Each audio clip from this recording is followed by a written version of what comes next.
Ang Pilipinas Ngayon. Narito na ang pinakamainit na mga balita na nakalap sa bawat sulok ng bansa. Ihahatid sa bawat Pilipino saan man kayo sa mundo. Ang Pilipinas Ngayon. Pakinggan ang bawat kaganapan sa bawat lalawigan. Ito ang Pilipinas Ngayon.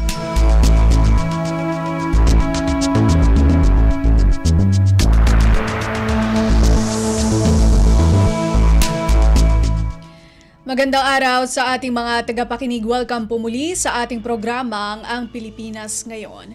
Napapakinggan po ninyo saan mang bahagi ng mundo sa pamamagitan ng ating himpilang Radyo Pilipinas World Service ng Presidential Broadcast Service.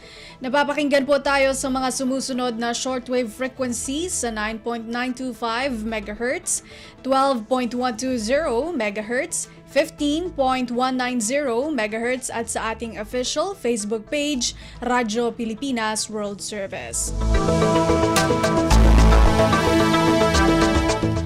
Ito po si Gaza-de Guzman. Samahan po ninyo ako sa kabuuan ng ating programa ngayong araw. Kapapalooban po ng mga mahalagang balita mula dito sa ating bansa kasama na ang mga ulat mula sa iba't ibang rehiyon ng Pilipinas. Antabayanan po at sasainin na sa ilang sandali ang kabuuan ng ating programang Ang Pilipinas Ngayon. Mga kaganapan sa Kamaynilaan at mga kalapit na lalawigan dito sa Ang Pilipinas Ngayon.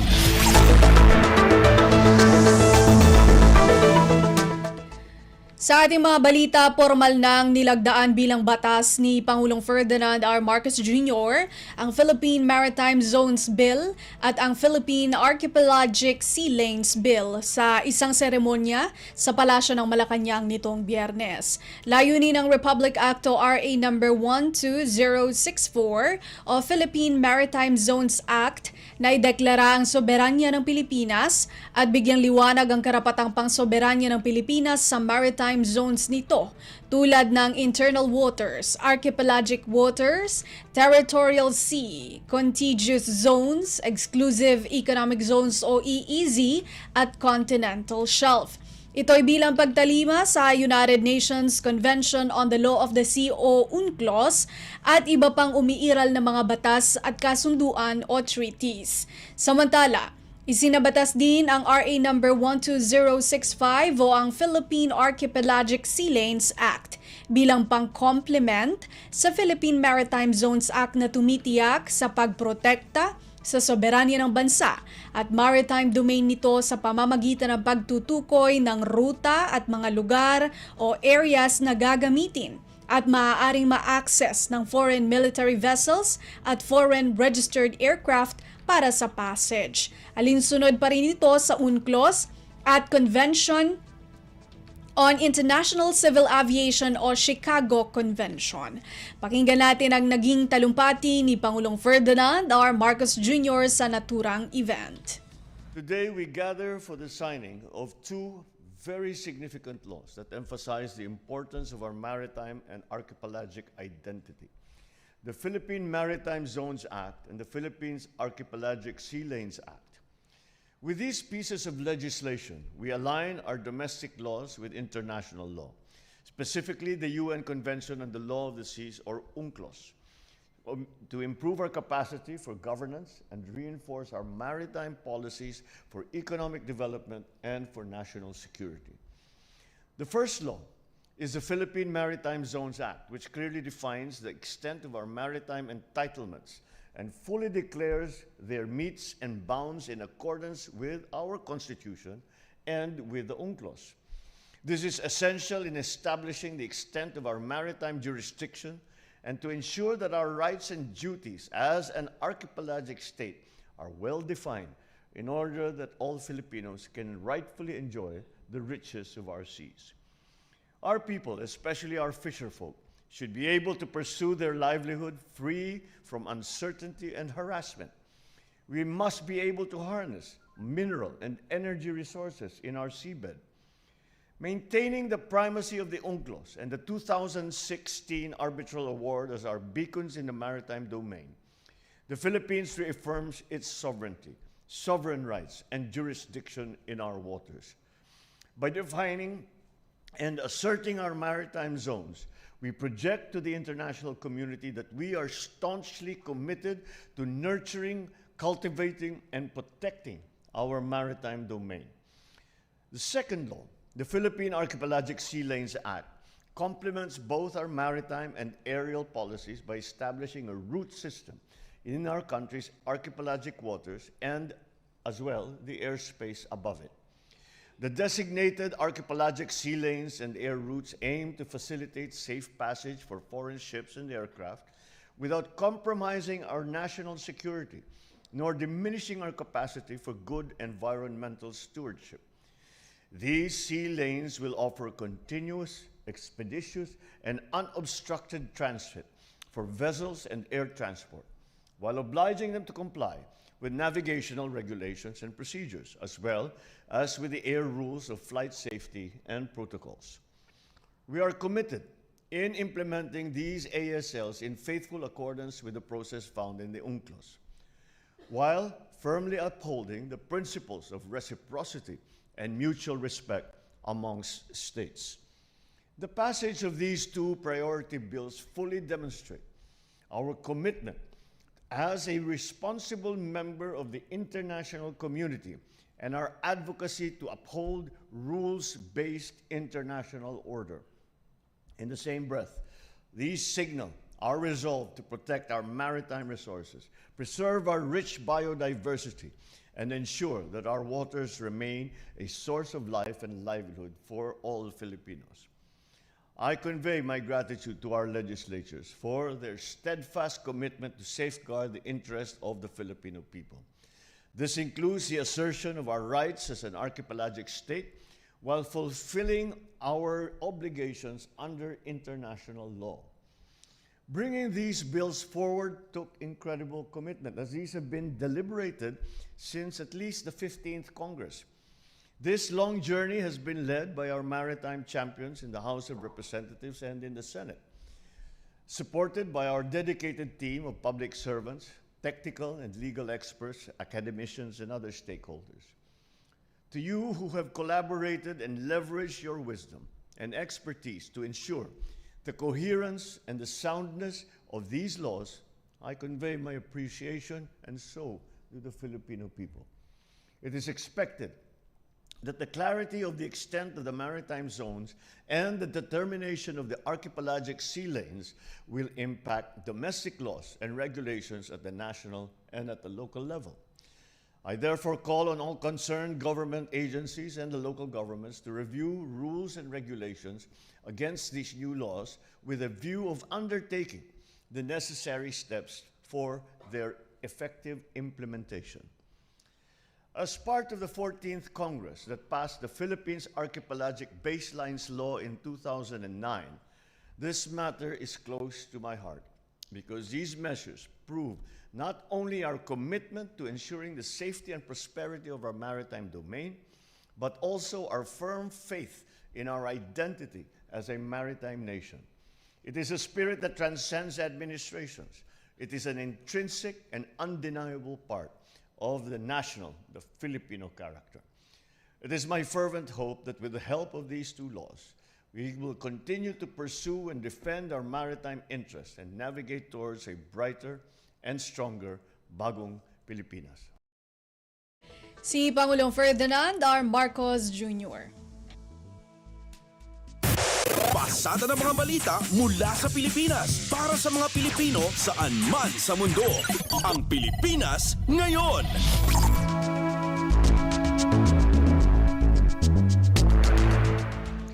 Binigyang diin ni Pangulong Ferdinand R. Marcos Jr. ang mahalagang papel ng Philippine Marine Corps o PMC bilang frontliner sa depensa ng bansa, pagprotekta sa buhay ng mamamayan at pagtataguyod ng kapayapaan at kaunlaran maging sa pagsusulong ng ating soberanya.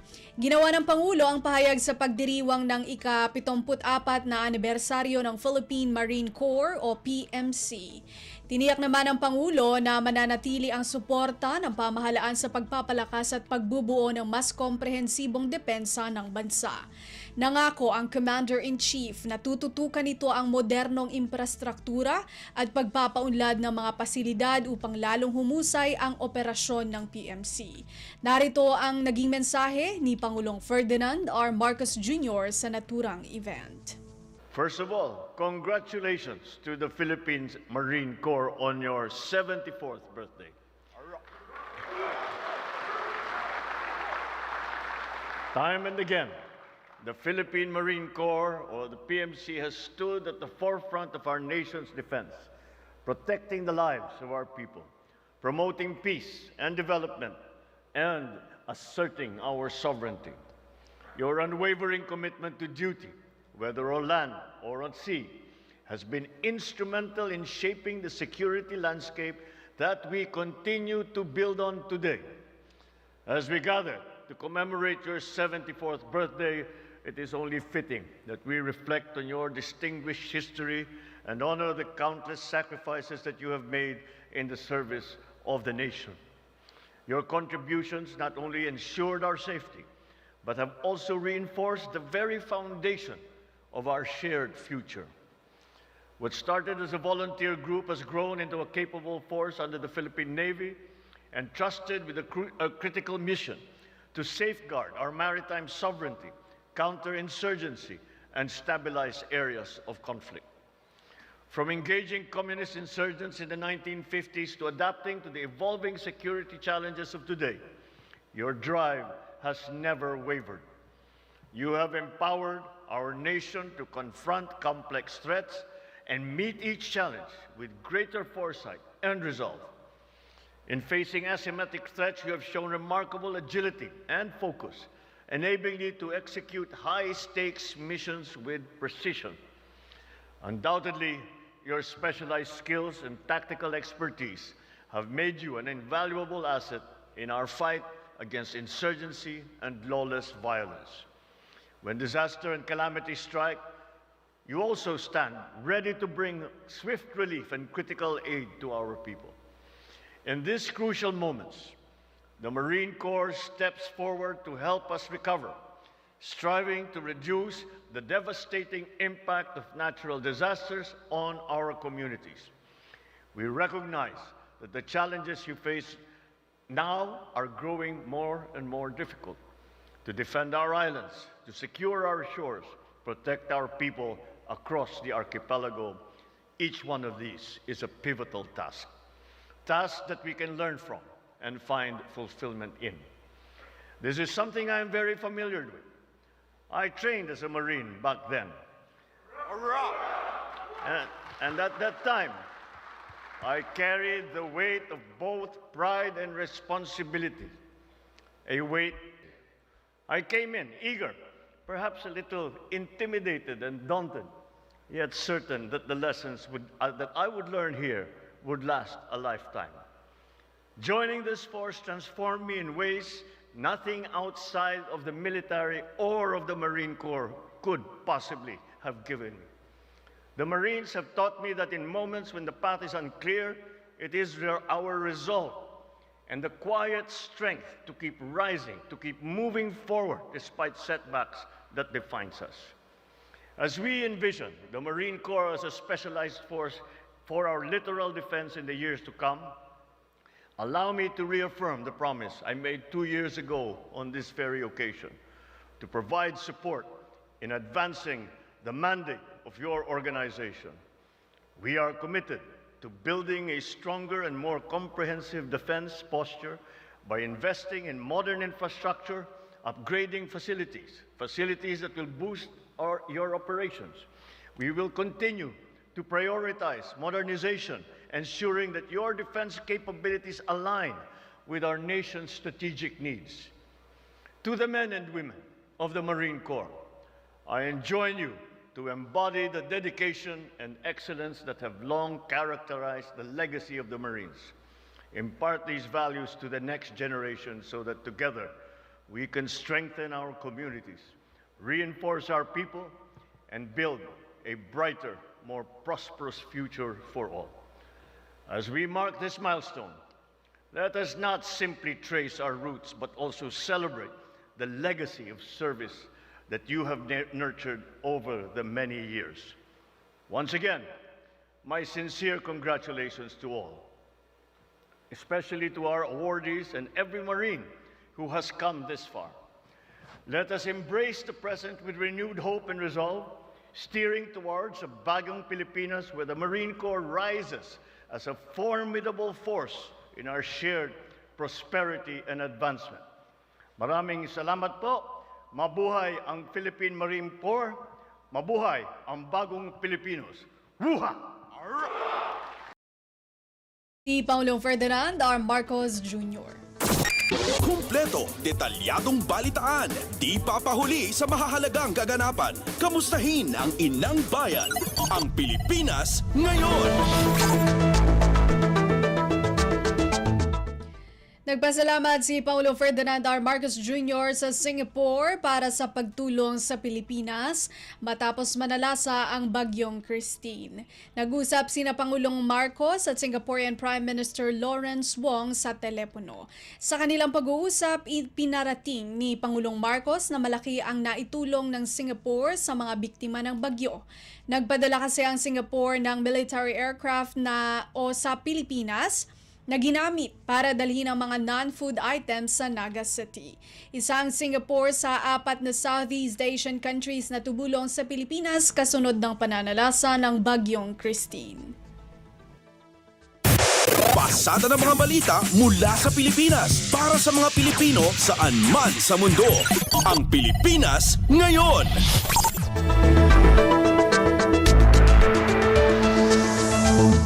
Speaker Martin Romualdez pinuri ang paglagda ni Pangulong Ferdinand R. Marcos Jr. ng Enterprise-Based Education and Training o EBET Law. Magbabalita si Kathleen Forbes. Pinuri ni Speaker Martin Romualdez ang paglagda ng Pangulong Ferdinand R. Marcos Jr. sa Enterprise-Based Education and Training o EBET Law. Giit niya sa batas na ito ay magkatuwang ang pamahalaan at pribadong sektor sa pagtugon sa kawalan ng trabaho sa pamamagitan ng pagbibigay ng training at upskilling programs. Batay sa ulat ng Philippine Statistics Authority, bumaba ang unemployment rate ng bansa sa 3.7% noong Setyembre mula sa 4% noong Agosto at 4.5% noong September 2023. Positibo ang leader ng Kamara na sa pamamagitan nito ay matutugunan ang job skills mismatch at ang kawalan ng kakayanan ng mga manggagawa na kailangan ng iba't ibang industriya. Ang mga manggagawa na maaaring pumasok sa EBET program ay ang mga bagong pasok sa labor force at ang mga nais na sumailalim sa pagsasanay para makakuha ng bagong kakayanan o matuto ng pagnenegosyo. Makakatanggap sila ng allowance mula sa kanilang kumpanya at ang pagsasanay ay hindi naman dapat tumagpas ng 8 oras kada araw. Ito si Kathleen Forbes para sa Radyo Pilipinas. Kumpleto, detalyadong balitaan, di papahuli sa mahahalagang kaganapan. Kamustahin ang inang bayan, ang Pilipinas ngayon.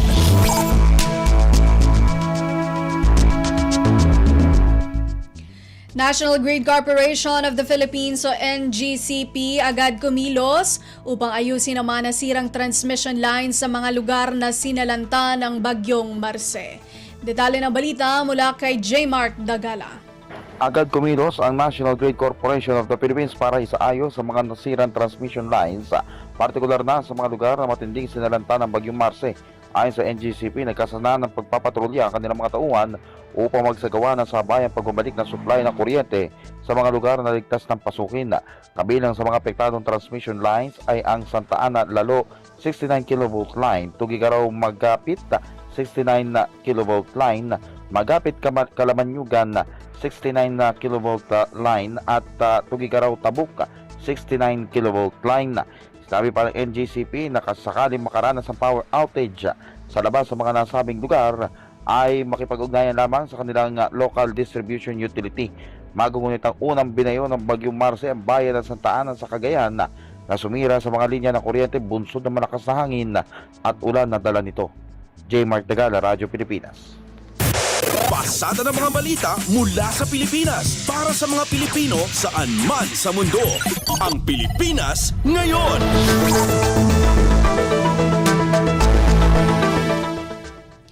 Budget Secretary Amena Pangandaman nilinaw na mayroon pang sapat na pondo sakaling mayroon pang susunod na kalamidad. Magbabalita si Michael Rogas. Nilinaw ni Budget Secretary Amena Pangandaman na mayroon pang budget na magagamit ang bansa sakali may sumunod pang kalamidad. Ang paglilinaw ay ginawa ng kalihim matapos manong ma-misinterpret ng ilang kritiko ng gobyerno na naubos na ang pondo para sa kalamidad. Ito ay dahil na rin sa sunod-sunod na mga bagyo at El Nino phenomenon na tumama sa Pilipinas ngayong taon. Sabi ng kalihim, hanggang nitong October 24 ay mayroong 30 billion na Quick Response Fund ang mga ahensya ng pamahalaan tulad ng DSWD, DPWH, Department of Agriculture, DepEd, DILG, PNP, DOTR, Philippine Coast Guard, Bureau of Fire Protection, OCD at DOH. Pero dahil sa magkakasunod na bagyong Christine, Leon at Marce ay halos naubos na ang QRF na mga nabanggit na ahensya. May natitira pa naman daw na 7 billion pesos na maaaring hingiin ng mga ahensya na sangkot sa pagtugon sa mga kalamidad.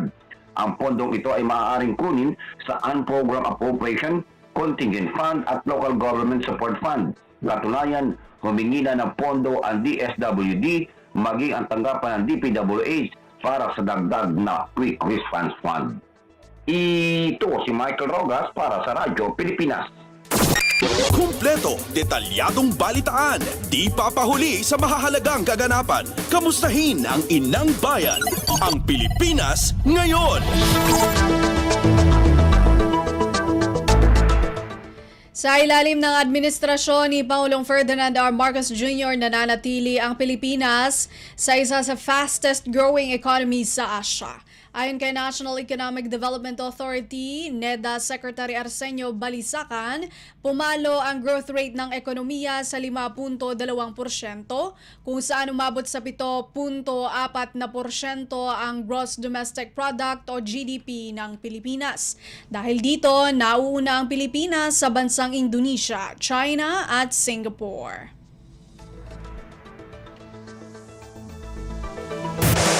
Pasada ng mga balita mula sa Pilipinas para sa mga Pilipino saan man sa mundo. Ang Pilipinas ngayon.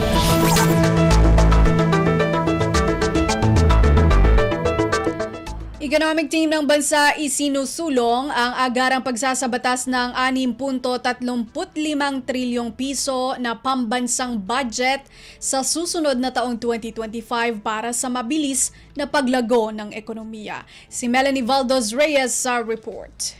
Upang lalong itulak ang mabilis na paglago ng ekonomiya, isinusulong ng economic team ang agarang pagsasabatas ng 6.35 trillion pesos na pambansang budget sa susunod na taong 2025. Sinabi ng Department of Finance, ang pambansang budget ay katumbas ng 22.1% ng inaasahan na gross domestic product ng bansa para sa taong 2025 at mas mataas ng 10.1% kumpara sa 2024 na nasa 5.77 trillion pesos.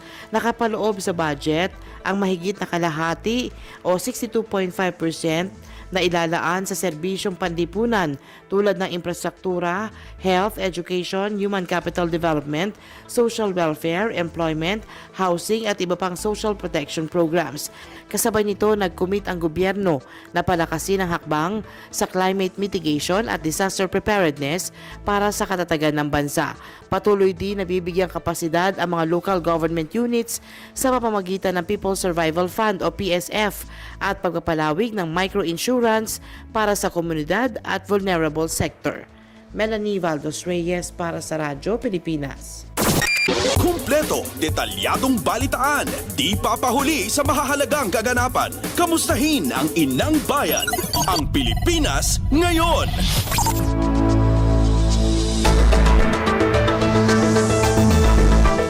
At yan ang ating nakalap na mga national news.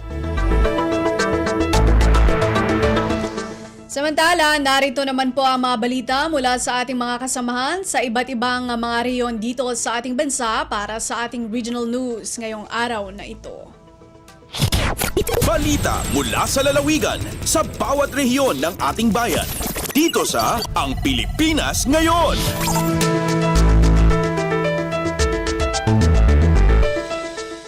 Bureau Bureau of Fire Protection o BFP ng Bontoc Mountain Province sinubaybayan ang level ng tubig sa Chico River.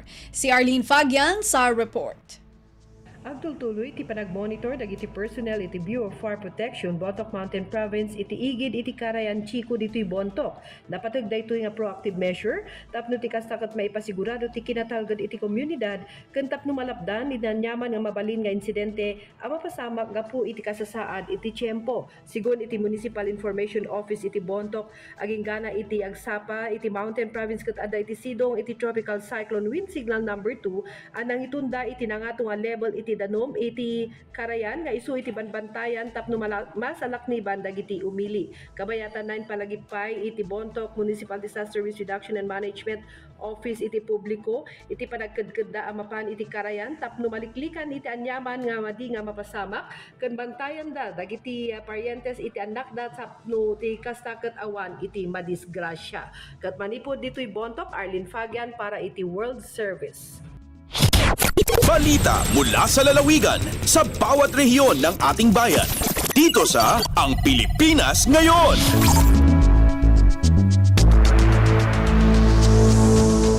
Maraming salamat, Arlene Fagian. Pagtaguyod sa kapakanan ng mga bata tampok sa idinaos na symposium para sa selebrasyon ng National Children's Month sa Dagupan City. Si Sara Kayabyab ng RP Dagupan sa balita. Bilan pakikisakay na lokal na gobyerno Dagupan at sa selebrasyon na sa National Children's Month nata na bulan na Nobyembre sa kaya symposium so ginawaya dinauloan na sa PNP.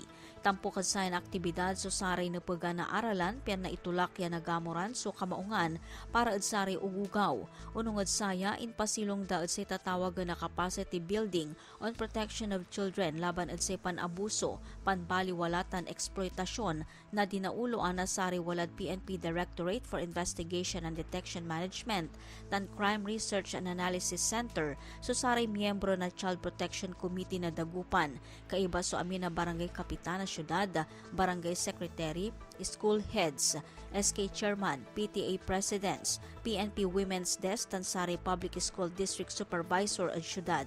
Diyan tulong na sayan aktibidad iilaloan na sa LGU tan sari stakeholders ya magnayo na itulak so pankamaungan na sari ugugaw para at say marakapdan kaimbwasan. Malalapod Dagupan City, siyak si Sara Kayabyab para Radyo Pilipinas World Service. Balita mula sa lalawigan sa bawat rehiyon ng ating bayan. Dito sa Ang Pilipinas Ngayon.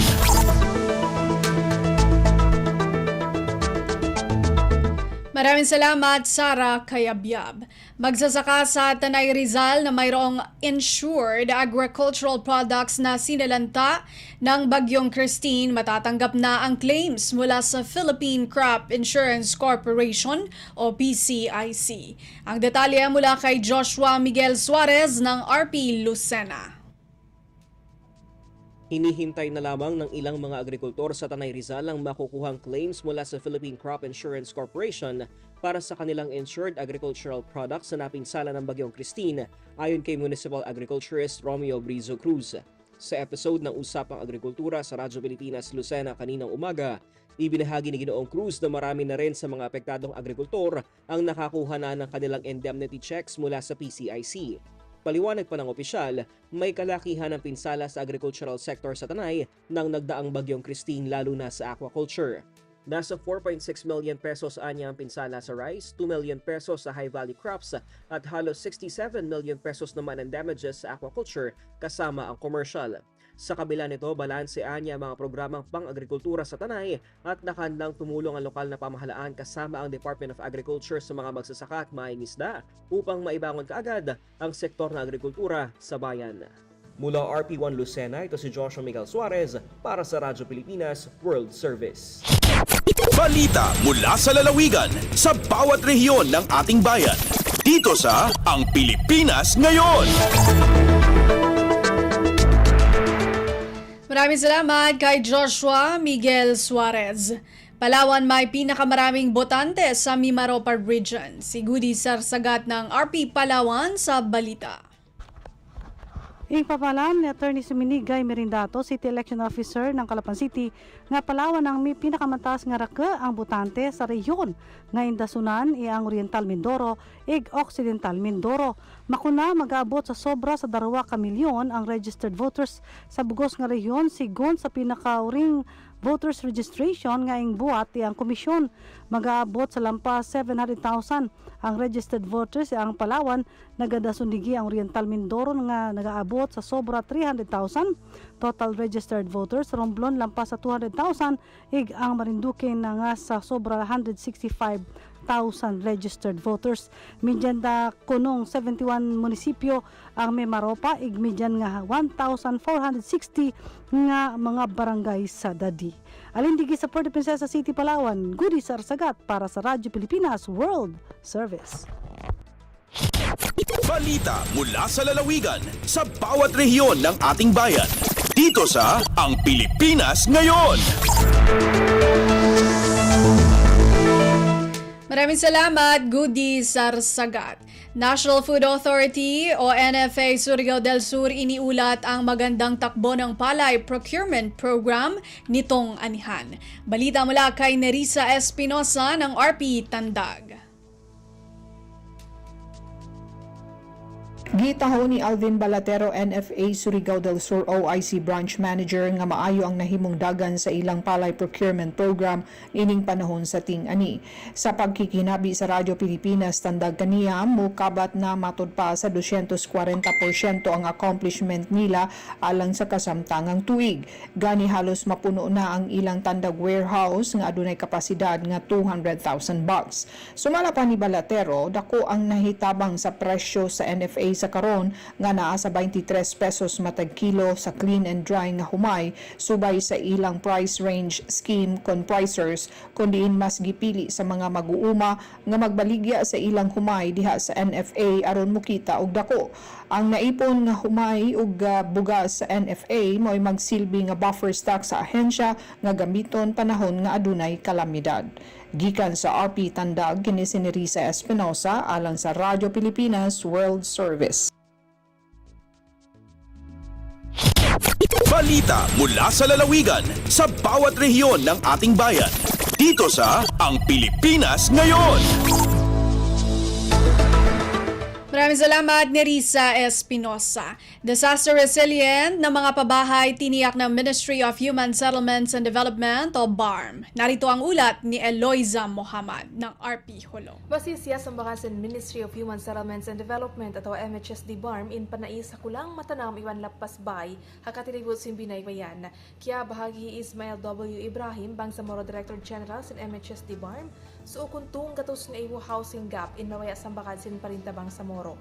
Halupa sug ang nakatibukan 500 housing unit in napahinang iban hihinang pa sin MHSD Sulu bilang bahagi sin kaahyon kasambakanin ibuhan housing gap ini.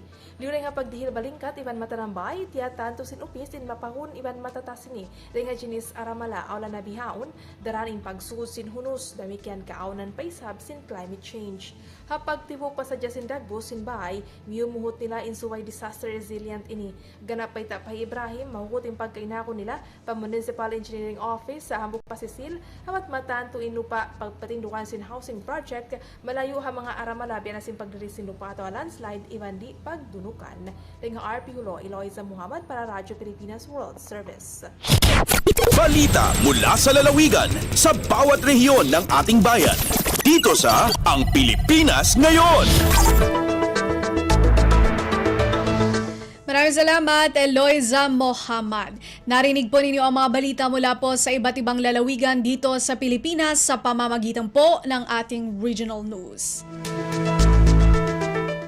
At yan po ang kabuuan ng ating programang Ang Pilipinas Ngayon. Maraming salamat sa ating mga nakasama sa technical side, Ginamilo Jonella, Susan Aison at Anthony Pimentel. Maraming salamat din sa ating executive producer, Steph Vicente at Jerome Toledo, sa mga nagulat mula sa iba't ibang lalawigan ng ating bansa para sa ating regional news. At maraming salamat din sa ating station manager, Mr. Ray Sampang. Hanggang sa susunod na edisyon ng ating programang Ang Pilipinas Ngayon, ito si Bea Gaza-de Guzman, magandang araw. At yan ang Pilipinas Ngayon. Muling samahan si Ben Blones sa parehong oras at alamin ang pinakahuling mga kaganapan at balita saan man kayo naroon. Ang Pilipinas Ngayon!